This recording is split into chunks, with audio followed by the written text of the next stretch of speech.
Hi, curious friends. Welcome to our Kookaburra adventure. But first, a song.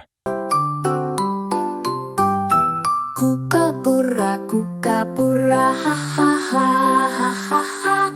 Laughing in the treetops, laughing all the way.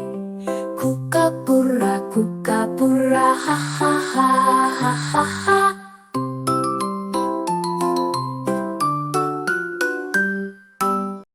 Today, we're going to learn all about these funny birds that love to laugh in the forests of Australia. Are you ready? Let's go. Meet the kookaburra.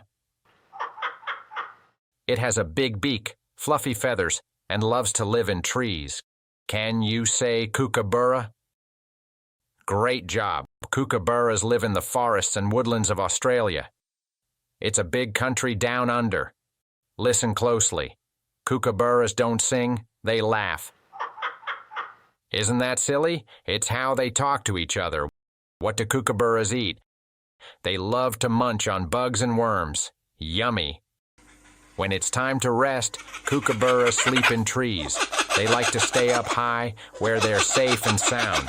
Did you know that kookaburras build their nests in tree hollows or holes made by termites? It's true. Fun fact. Kookaburras are known as the kingfishers of the bush. They're like the kings and queens of their forest homes. We've had a blast learning about kookaburras today. Thanks for joining us. Keep on exploring the amazing world around you, kookaburra friends. And remember to always stay curious, kids.